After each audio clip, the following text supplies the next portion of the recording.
So we just covered menu upsell, which is one of my favorite upsells ever. The Anchor upsell is one that is so powerful. It's one of those like very simple ones that can make you a tremendous amount of money. And so what the menu upsell has in elegance, the Anchor upsell has in brute force. So let's dive in. Here's how I learned it. Description, examples, important points, same as before. Let's rock and roll. So I had spent 5 years plus in casual clothes, sweats and a tank top as a gym owner. Like the nicest thing I ever wore was a tank top. And so when I started Gym Launch, somebody that I knew advised me to look professional. He said, listen, no one's going to listen to you for business stuff if you look like just a gym rat. And so I said, okay, I'll listen to you. And so he said, don't worry, I've got a guy at a suit shop that I know, and he'll hook you up. And he told the owner I was coming. So I mentally budgeted $500 for a suit. So I was like, this is a lot of money. So, I'm gonna ball out for this. So I entered the shop, made some small talk, and he was like, so what do you want? I was like, I want a boss suit. And he was like, okay, mind you, I'm like 26, whatever.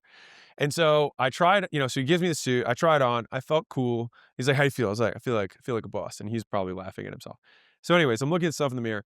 And so then I like kind of look down at the tag that's on the arm. And when I pull it over, it says $16,000. And I still can remember the blood just draining from my face, being like, "Dude, 16 grand?" I was like, "That's a car." And I was like, "Oh God, like, what did I get?" Because my friend had referred me. So I was like, I don't want to look like a fool here. And they had prepped this stuff. So the sales guy, who was the owner, he was also a third generation tailor, obviously not his first rodeo. I looked at I was like, hey, he's like, he could see that I was a little distraught from the price. And he's like, "Hey, do you care much about the brand of the suit?" And I was like, "Oh no, I don't care. I just wanted to look cool." And he was like, "Oh, don't worry." So he had already prepared, and this is key, other suits next to me. And so he took this one off and he says, "Hey, try this on for size." And just like immediately. So at this one, he's like, "How does this one look?" And I'm like, "Great." Like I didn't even want. I was like, I didn't even want to like think about potentially having this suit. So I then pull it over and it says 2 grand. And I'm like, all right, like it's more than I wanted, but like at least this is not a car. Like I can get out of here, without embarrassing myself. And so he's like, do you like it? I said, sure. I ended up buying like $500 in like shirts and socks that went with the suit. And spent, I think, $2,500 or 3 grand, something like that, on the way out the door. As I went through the process later, I thought to myself, I came in with a $500 budget and I ended up spending 5 or 6 times my budget. And I was like, how did that happen? And I realized that the first thing I saw was $16,000 and it just made everything seem like nothing. And so Roy Sutherland actually tells a story about this with Rolls Royce.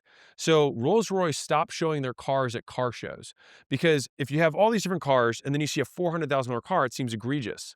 And so what they started doing was showing their Rolls Royces at plane and yacht shows. So if you just decided not to buy a $50 million jet, a $400,000 car feels like candy on the way out the door. And so everything is relative in terms of what the price is being positioned against. And so I was like, man, that was really powerful. And it changed how I saw sales. And so that is what happens. I spent 5 times more than my original budget and ended up spending $300 on accessories and shirts, which I never normally would have spent. But it felt like nothing compared to the new $2,200 suit or whatever that I bought. So that is how I learned the Anchor upsell. Now, here's how it works. So Anchor upsells involve offering premium items first. Key first. If the customer is shocked by the price, you offer a cheaper alternative by changing secondary features. And this is what's key about this. So presenting a premium version first at 5 to 10 times the price makes the other offer, our main offer, the one that we sell to most people, look like a better deal. And so this strategy leads to more people buying the main offer. And so it works best when the lower priced offer has the same core functions as the premium one. It has the same primary features. So the second $2,200 suit still looked good. It still felt good. It still had a good, trim or whatever. It looked expensive, but it just wasn't Armani or whatever else, whatever other brand he had. And so for me, the secondary feature of the brand mattered very little because I was like, no one's going to ask me for the brand of suit I'm wearing. They just want to, I need to look cool. Right. And so the thing is that every offer, every product has primary features and secondary features. You want these secondary features to be different between your really expensive one and your minor one. But if it's just a little bit different and it's 1/8 the price, people are like, oh, this is a steal now because of what we showed them first. In the suit example, $2,200 suit seemed like a better deal compared to the $16,000 one. Two additional benefits of Anchor upsells that happen as a result. Number one is that customers tend to spend more than they initially planned. I spent 5 times what I was willing to spend. Two, some customers will still opt for the expensive option. He probably has done that with a lot of guys. And maybe 1 out of 5 guys buys the $16,000 suit. And guess what happens? When you take a $16,000 suit and divide it by 5, that adds $3,000 to every average purchase. So my $2,000 suit actually becomes a $5,000 suit in terms of the economics of the business. So even if 1 out of 5 or 1 out of 10 people buy something 10 times as expensive, if you have 1 out of 10 buy something 10 times as expensive, you double your business. Not to mention the increased uptake rates and average spend of all the other customers. So like I said, the menu upsell we talked about earlier, very elegant, very savage, really good for high volume transaction businesses. This one, a fucking ramrod for businesses that have fewer customers that spend lots of money. Basically, this can still make you more money than the menu upsell can, even though it's just very simple to understand. So here are the steps to using an Anchor upsell. You present the Anchor, the really expensive thing. Step 1. Step 2, get the gasp. All right, expect customers to freak out about the cost. That's expected. If you didn't do it, you didn't anchor high enough. That's why I say 10 times the price. So if you're like, I don't know, is this an anchor? Like I added 20%. It's not an anchor. It has to be an order of magnitude larger. It has to be so much larger that it gets you to recategorize your original purchase. Like think about it. Buying planes and buying yachts compared to buying a car. Totally different magnitude. It can't be, it can't be within 100%. It's got to be 5x, 10x more. Once you get the gasp, you come to the rescue. You ask if they care about what makes it premium, those secondary features. Do you care about the material or the internal lining, stuff that most people won't care about? Then you present your main offer and you expect the customer to feel relieved and see the better deal. Then you just ask how they want to pay, which card you prefer. So here's some pro tips. Number one is the only thing worse than making a $1,000 offer to a person with a $100 budget is making a $100 offer to someone with a $1,000 budget. In the first situation, you lose $100. In the second situation, you lose $900. I've lost tons of customers and mountains of cash because customers wanted more than I had to offer. Boo. So now I always have premium upsells ready. Anchors. Only a handful of customers buy them, but that handful of customers bring in big profits. So always have premium offers, even if most people don't buy them. You're not failing if 1 out of 10 people buy a 10 times more expensive offer. You still double your business. Remember, you're not losing customers by offering premium stuff first, but you will lose money if you don't. All right, let's do some examples. First one, we'll do a local lawn care service. So the premium anchor is get my cell phone number, fancy mulch, natural pest control, bi-weekly yard maintenance for $1,000 a week. It's crazy. Big shock. No worries. Get my foreman's number, my team, my crew chief's number, generic mulch, normal pest control, bi-weekly yard maintenance for $200 a week. Yeah, I'll do that one.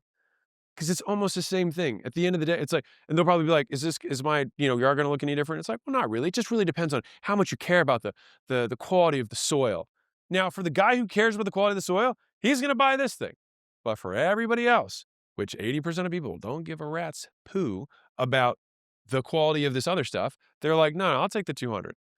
But they don't know that you couldn't price this at 200 because last week when you offered 200 straight up, people were nickel and diming you down to 150 or 99 a week. So physical product, a painting. The anchor would be the super protective packaging, a 20-year insurance, and gift wrap for $1,000. The main offer is normal packaging and 1-year insurance and a sticker for $200. You're like, I'll take the normal one.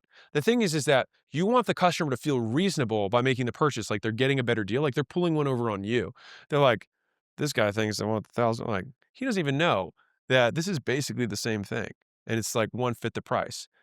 But you designed the game. They're just playing it. Third is a digital product. So let's say it's a newsletter. So the premium anchor would be like, hey, all previous issues and new issues and 24-hour early access to my newsletters for $199 a month. Or new issues only, and you'll just get it on time for $19 a month. You're like, shit, yeah, I'll do the, I mean, it'd be cool to get the 24 hours early, but like, I'll just take the new ones. Like, that's fine. And it's 1/10 the price. And so now this feels like an absolute steal, but you might have been competing against people at $7 a month before that.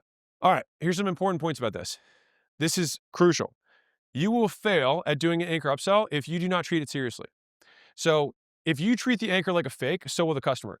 If the guy had put it on my shoulders and been like, it's probably out of your range or well, that would be a little insulting. But if he's like, hey, if this isn't, in your range, like no big deal, then I would have been anchored because I wouldn't have considered the purchase.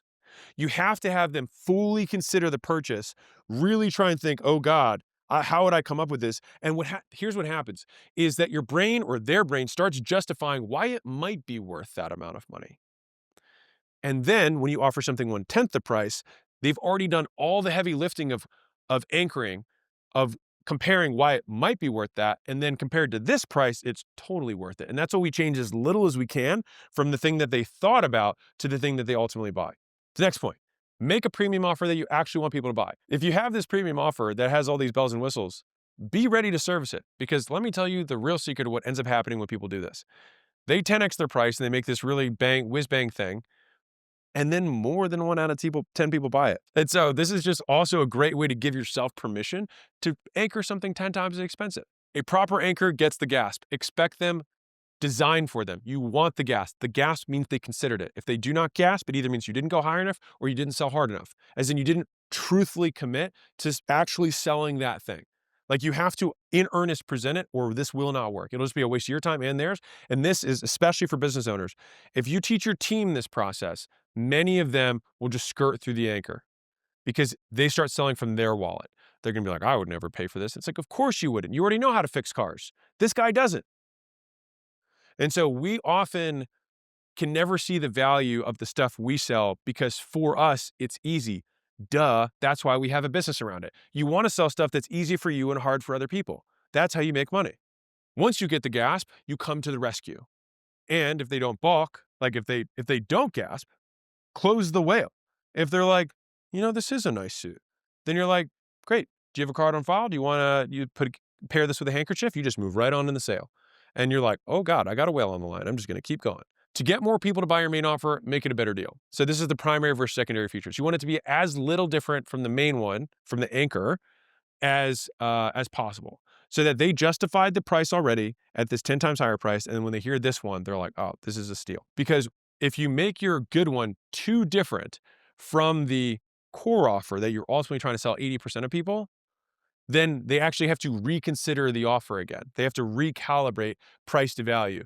You want them to basically be able to take the same price to value measurement they did here and then here an 80% discount or a 90% discount because the things that you changed were not the things they cared about. But if you all of a sudden have all these things they do care about, then you changed primary features, not secondary features. So if you present a more expensive offer first before a less expensive offer, more people will buy the less expensive offer than they would have on its own. When you present the anchor, get the gasp, come to the rescue, present the core offer, ask for payment. For the most effective anchor, make your premium offer 5 to 10 times more expensive.